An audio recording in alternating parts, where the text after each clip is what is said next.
Bienvenidos a Especiales. La brutal represión que desplegó el gobierno de Javier Milei contra todos aquellos que fueron a apoyar a los jubilados en su última marcha fue calificada como la más violenta desde el 2001. Varios organismos de derechos humanos de la República Argentina realizaron denuncias en el país y en organismos internacionales. Uno de ellos es la CPM, cuyo presidente es el reconocido Premio Nobel de la Paz, Adolfo Pérez Esquivel, y también está Dora Barrancos en la presidencia. Hoy estamos aquí en su sede en la ciudad de La Plata y vamos a dialogar con el secretario ejecutivo Roberto Cipriano. Gracias por recibirnos, Roberto. Al contrario, gracias a ustedes. Bueno, la más violenta desde 2001, eso es muy fuerte y muy grave, me parece. Sí, está ubicado en Capital Federal, obviamente, en la ciudad de Buenos Aires, porque uno podría decir después, 2002 fue la represión en Puente Pueyrredón, Sí. Costegui y Santillán, pero justamente por la forma en que fue convocada, por cómo se compuso la integración de esos manifestantes, que fue una cosa muy desorganizada, traída por los hinchas, gente que fue suelta, sin ninguna pertenencia a ninguna organización. Y también duró más de 7 horas, se extendió durante decenas de cuadras a lo largo de la capital. Justamente por eso hacemos el paralelo con el 2001, incluso pensando en la cantidad de personas heridas, ¿no? 672 personas heridas por distintas formas que adquirió la represión, con postas de goma, con gas lacrimógeno, gas pimienta, golpes de distinto tipo. Es decir, por eso hacemos esa comparación, justamente porque la magnitud de lo que fue la represión del miércoles nos trasladó inevitablemente a ese momento de nuestro país. Sí, ustedes hicieron un informe que está muy detallado de esto que estabas hablando, 672 heridos, inclusive, bueno, hay que decir, acá agregan ustedes con traumatismo de cráneo, con pérdida de conocimiento. Exacto. Y sin pérdida, ¿no? Ahí ponemos a Pablo Grillo, el fotoperiodista que fue gravemente herido en la cabeza, sí. Y también a la jubilada, ¿no? Estamos hablando de Beatriz Blanco, que cayó al piso, no perdió el conocimiento, pero también tuvo un traumatismo en el cráneo. Severo, sí. Yo quería preguntarte, ustedes realizaron una denuncia junto con Adolfo Pérez Esquivel, Dora Barranco, y también está tu firma, en donde Exacto. Denunciaron a quién y por qué.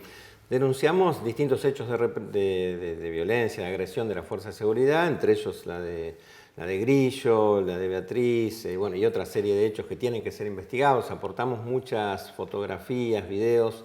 Nosotros cumplimos una función de monitoreo del uso de la violencia de la Fuerza de Seguridad en el marco de las manifestaciones públicas. Es una tarea institucional que llevamos a cabo en el marco de una ley nacional, la 26827, y una tarea que hacemos en conjunto con el Comité Nacional de Prevención de la Tortura y el Mecanismo Local de Prevención de la Tortura de Ciudad de Buenos Aires, que está en la órbita de la Defensoría del Pueblo. Nosotros acá en provincia somos ese Mecanismo de Prevención de la Tortura, y esa tarea consiste en monitorear, registrar, justamente para dar cuenta de esa actuación, y después, a partir de los elementos que recabamos, hacemos las denuncias penales correspondientes, también denuncias administrativas para que se investiguen la responsabilidad de los funcionarios policiales, y también presentaciones en los organismos internacionales de derechos humanos. Pero todo tiene que ver con ese registro que hacemos in situ, en ese lugar. Éramos un equipo de 19 personas el miércoles y todos con Conmovedores. Conmovedores, claro, exacto. Y trabajamos en conjunto, y el relevamiento de las víctimas lo hacemos con el CEPA, que es una ONG de socorristas, que son esos de mameluco anaranjado, que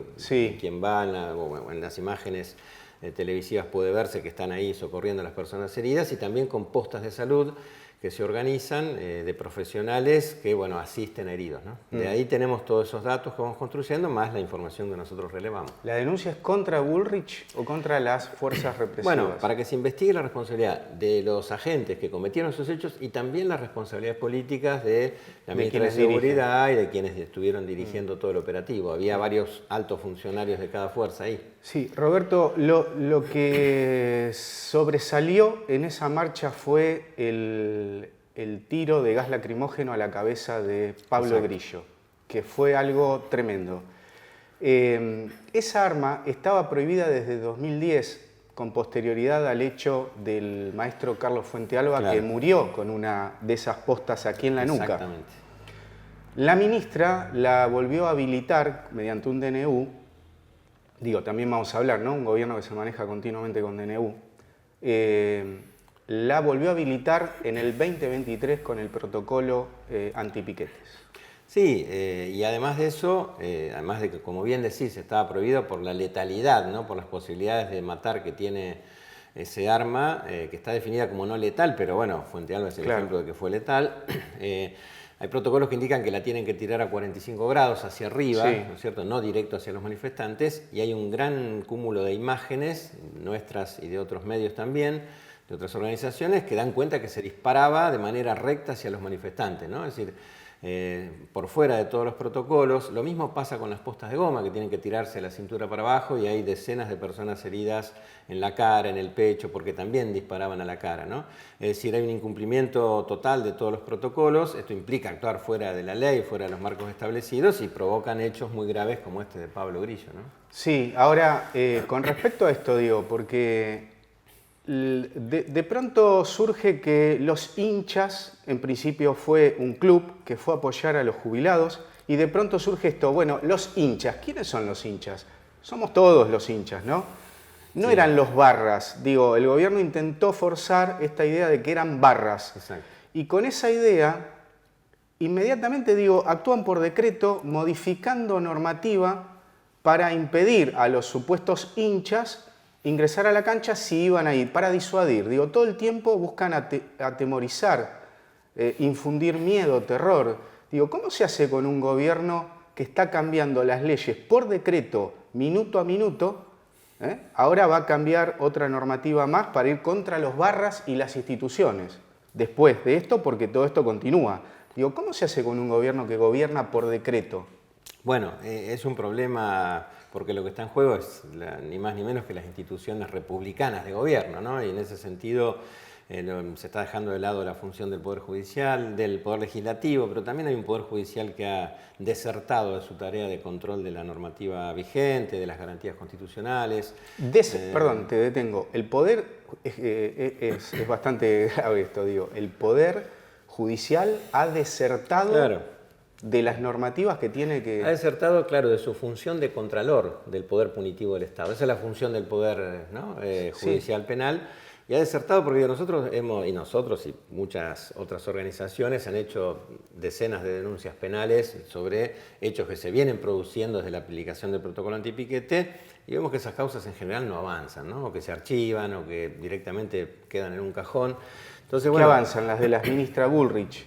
Sí, esas, algunas han avanzado, otras no tanto tampoco. Es decir, hay un tiempo del Poder Judicial de esperar, de ver las variables políticas, que no contribuye a que estos hechos obviamente sean investigados y sean sancionados. Esperemos que, por la gravedad que tuvo sea rápidamente investigado por la justicia. Nosotros estamos aportando hoy justamente a la denuncia que ya hicimos, una posible identificación que hicimos del gendarme que dispara. Para nosotros fue un gendarme, había policías de la Federal y gendarmes disparando con esas escopetas de gas lacrimógeno de manera recta sobre los manifestantes. Y bueno, nada, ahora es el turno de la justicia, ¿no? Pero quería tomar lo que vos decías, porque algo que me parece muy grave también, gran parte del esclarecimiento de estos hechos tiene que ver, por ejemplo, con los drones de los medios de comunicación que están en el lugar. Bueno, se acaba de prohibir la utilización de drones en las manifestaciones, ¿no? Entonces, todo aquello que lleva claridad, que echa luz sobre el desempeño de las fuerzas, rápidamente es suspendido, prohibido. La verdad que el Poder Ejecutivo debería justamente habilitar los drones, ¿no? O garantizar el ejercicio de los medios de comunicación, porque eso le aporta tranquilidad también al Poder Ejecutivo, ¿no? Si hay algún agente que se sale del cumplimiento de las leyes y los protocolos, tiene posibilidad de corroborarlo y sancionarlo. Ahora, la decisión política de este gobierno es justamente fomentar, estimular esta actuación de las fuerzas de seguridad. Lo podemos ver en el discurso permanente de la ministra Bullrich, que incluso falta la verdad, dice cosas que no son, construye un relato que no tiene nada que ver con lo que vemos después en las imágenes, con tal de justificar el accionar policial. Claro, primero dijo de Grillo que era un militante que trabajaba en Lanús y que, bueno, estaba preso cuando estaba en el hospital debatiéndose entre la vida y la muerte. Después cambió el discurso y dijo que bueno, estaba en el lugar que no tenía que estar y que Exacto. por rebote le dio un disparo. Digo, todos vimos que inclusive hay un estudio serio del mapa de la policía que muestra que la trayectoria Exacto. es lineal. Es lineal, es directa, Digo, va sí. cambiando el discurso. Después cuando le preguntan por la jubilada que se cae, dijo que dio 10 palazos que nunca se vieron al Exacto. policía y que era una patotera. Sí. Digo. Sí, una persona de más de 80 años, ¿no? Muy frágil como se la ve. No, yo una cosa que me parece importante también destacar es la situación de caos que se vivió y eso tiene que ver con una decisión política del gobierno. Ajá. La marcha estaba convocada para la concentración, estaba convocada para las 17 horas. A las 3:15, cuando llegan los primeros manifestantes a la plaza, empieza la represión, esa represión tan cruenta que se vieron en las imágenes, pero también el caos fue generado por agentes de la Fuerza de Seguridad infiltrados en la marcha. Claro, hay muchos que se videos pudo ver. circulando también, de un policía que prende fuego a un container, de otro policía que tira una pistola y después incluso la patea. Es decir, bueno, ahí el policía lo que tiene que hacer es levantar ese arma, labrar un acta, secuestrarla, iniciar una acción penal. No lo hizo.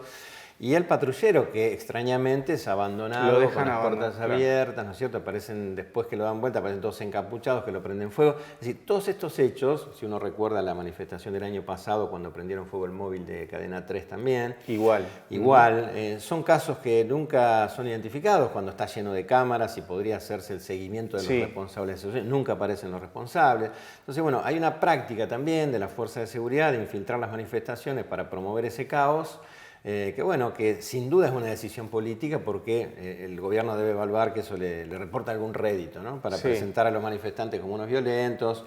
Lo que nosotros vimos es un montón de gente llegando a la plaza de manera pacífica, ¿no? Ahora, Roberto, el gobierno de Milei empezó diciendo, bueno, vamos a aplicar el protocolo anti-piquete. No queremos gente en la calle, no queremos que corten la calle. Eso fue en un principio. Ahora, la gente respeta o está tratando de respetar lo de la calle cuando es masiva, es imposible. Es imposible, claro. Pero en el caso de los jubilados, se veía gente en la vereda con un cartel gritándole a los policías.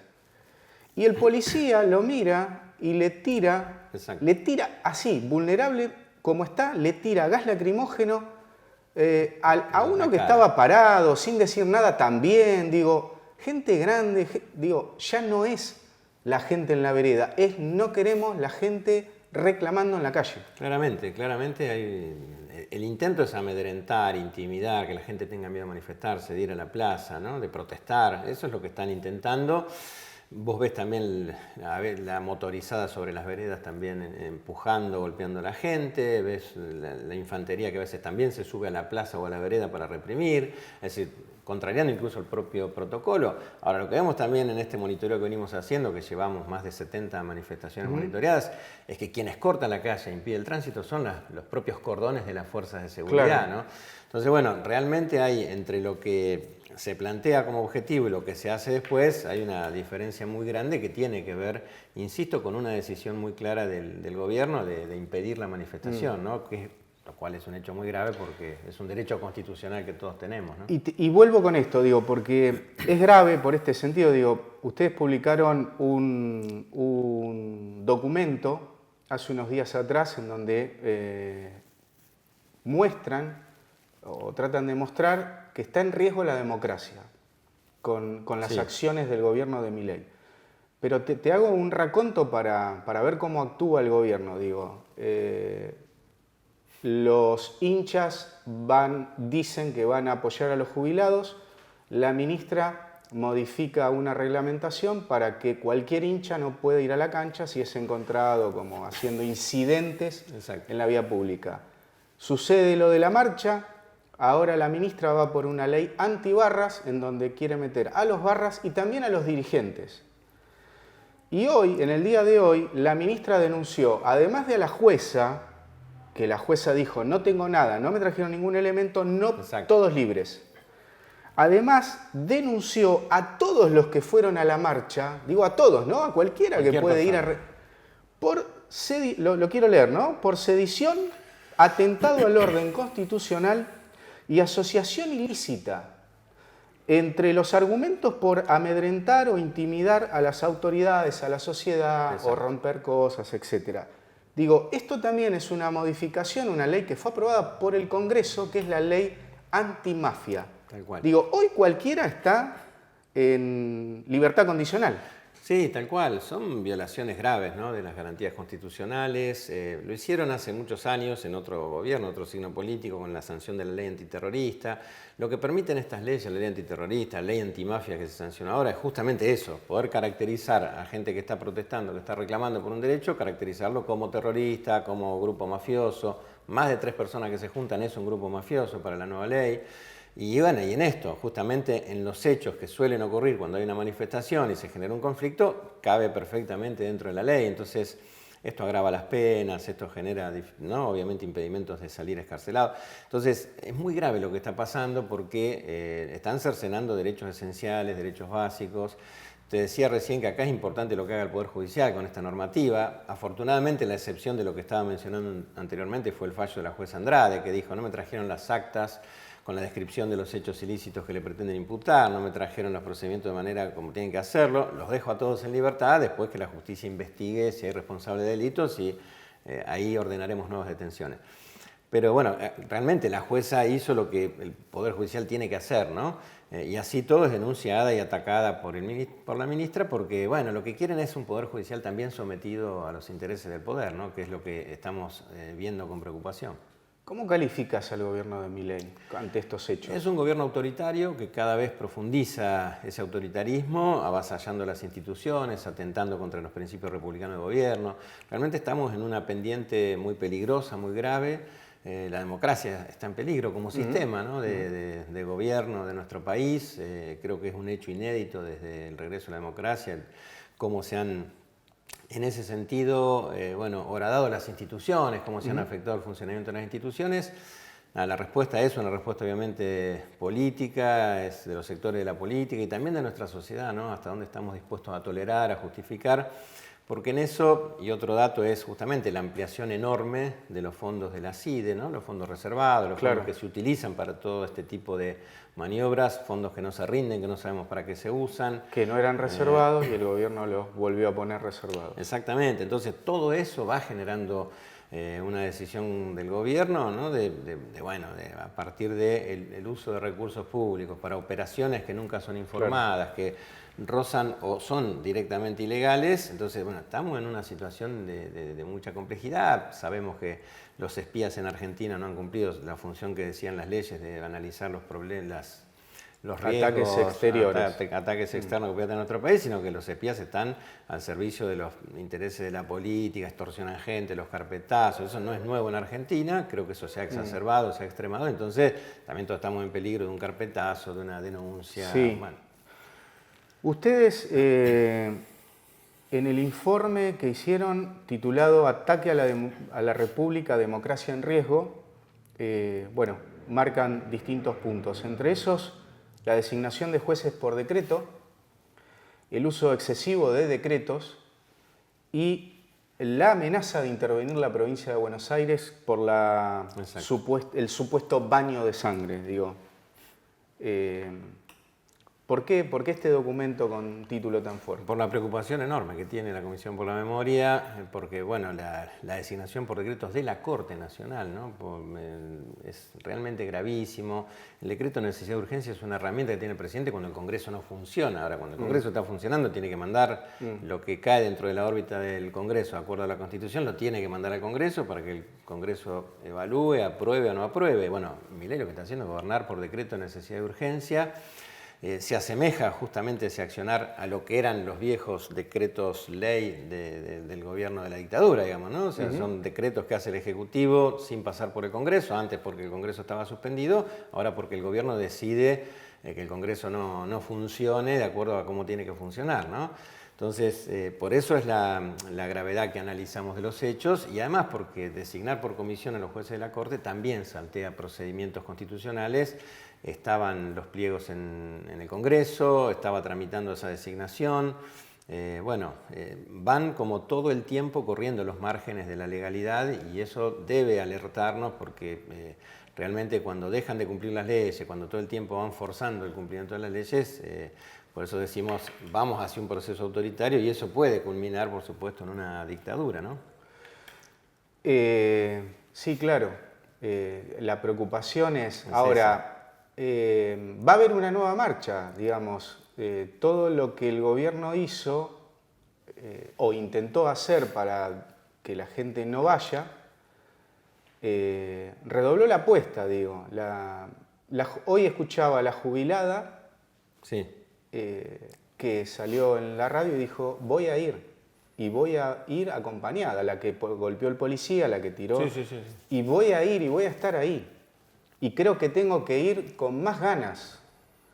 Digo, ahora hay apoyo de la CGT, que hasta ahora venía bastante callada, las dos CTA, digo, y parece que va a haber una nueva marcha en apoyo a los jubilados en donde va a ser masiva. Digo, ¿qué podremos esperar con un gobierno que, como vos bien decís, infiltra gente, está dispuesto a todo, y Milei, que en estos días, después de la represión, salió a decir, banco a Patricia Bullrich, los buenos son los de azules, los hijos de puta son los que se tapan la boca y rompen todo. Sí, y además, no sé si lo vieron en una conferencia con Patricia Bullrich y con Esper, burlándose, riéndose, ¿no es cierto? Riéndose los heridos, riéndose de todo. Esperemos realmente que esta convocatoria el miércoles no... Digo, perdón la... que te corte, digo, ¿a dónde va esto? Digo, porque todo da a entender que buscan algún muerto. Sí, buscan el conflicto permanente, ¿no? Yo creo que en la idea de que eso los beneficia electoralmente, buscan el conflicto permanente, la violencia. Es un gobierno que todo el tiempo sostiene discursos violentos, discursos de odio, de estigmatización de aquel que piensa distinto al gobierno. Esa violencia obviamente es una violencia que derrama hacia la sociedad también, porque si la máxima autoridad no tiene límites en el uso de esa violencia, el uso verbal de esa violencia, incluso el uso concreto en el acto de la represión, eso derrama hacia la sociedad. Eso es algo que también nos preocupa mucho, sé qué sociedad estamos constituyéndonos, ¿no? Donde un sector importante justifica la violencia contra los negros, contra los pobres, contra los kirchneristas, contra la izquierda, contra las organizaciones sociales, ahora contra los jubilados, ¿no? Entonces, bueno, realmente estamos en una bisagra desde el punto de vista como sociedad, del momento histórico en que estamos, y es indispensable que nos comprometamos toda la sociedad, al menos a ponerle límite a este avasallamiento de garantías constitucionales, porque hoy la Constitución está vigente, los pactos internacionales de derechos humanos están vigentes. Bueno, si no quieren que esas sean las leyes vigentes, que las deroguen, que cambien la Constitución, no sé, que hagan algo, pero mientras estén vigentes las tienen que cumplir, porque para eso fueron elegidos, ¿no? ¿Qué pasa con el Congreso? ¿Cómo ven ustedes la actuación del Congreso? Porque también hay un avasallamiento del Poder Ejecutivo hacia el Congreso. Digo, en la última sesión, donde se pretendía modificar algunas normas, ir contra algunas normas abusivas del gobierno, se agarraron a trampada entre la Libertad Avanza para hacer levantar un diputado y que se caiga la sesión. La mezquindad, ¿no? ¿Hasta dónde son capaces de ir? Sí, realmente tenemos un problema por cómo está funcionando el Congreso, ¿no? Por cosas que vemos después que pasan, esto de Cuadra, ¿no? Que fue detenido, el tema del uso de fondos para sobornar a diputados o senadores, que no digo que sea con todos ni que todos sean iguales, pero sí eso está, digamos, ¿no? Entonces uno no entiende, o sobornar en lo personal, o también que las provincias, en función de que les den recursos, que tengan más recursos. Claro, que le han dejado de dar de acuerdo a los criterios de distribución que venían vigentes en nuestro país, eso se modificó, se alteró, entonces ahora, y al no haber presupuesto, es discrecional del presidente. Entonces le da recursos si le votan ciertas cosas, si no, no. Entonces vemos senadores o diputados que se dan vuelta de algo que decían, un proyecto que habían firmado, y cuando van al recinto votan otra cosa porque hubo un apriete del gobierno nacional al gobierno provincial.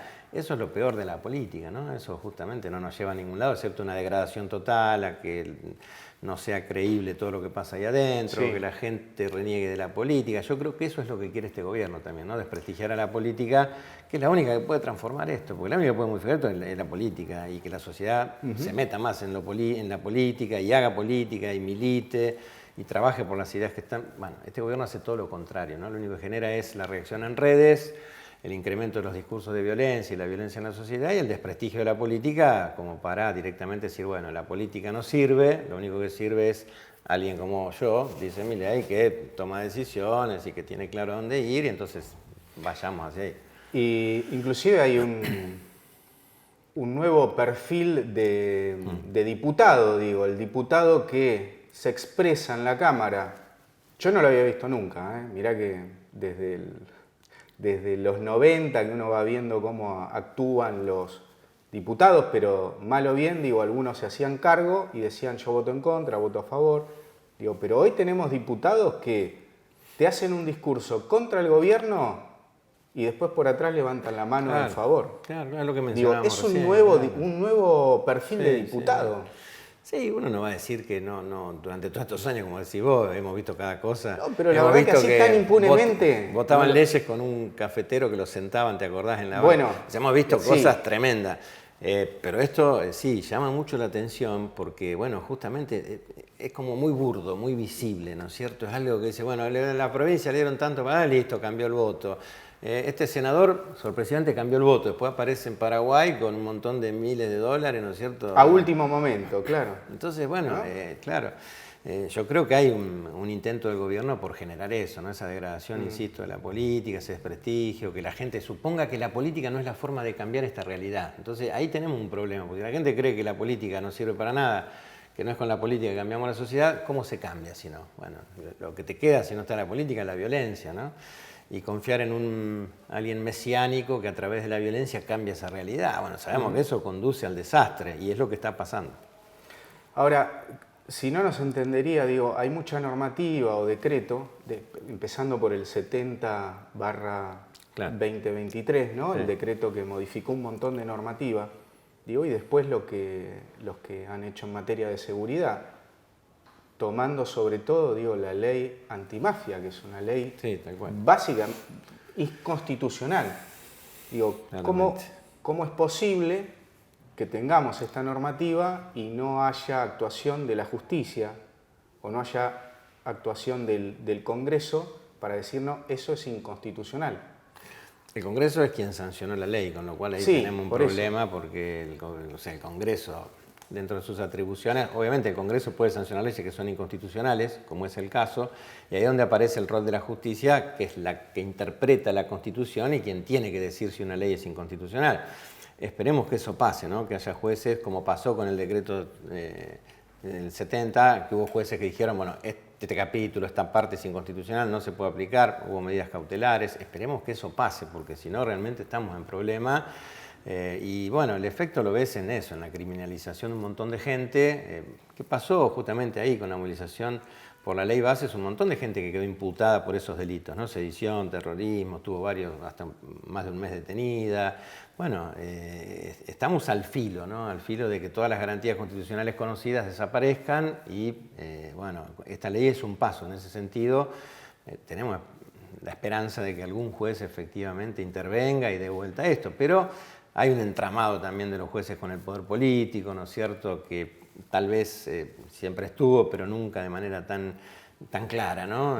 Aquella visita de determinados jueces a la estancia de Lewis en el sur, digamos, bueno, uno ve esas cosas de entramado del poder económico con el poder judicial, el poder político se preocupa porque se da cuenta de del deterioro de las instituciones, ¿no?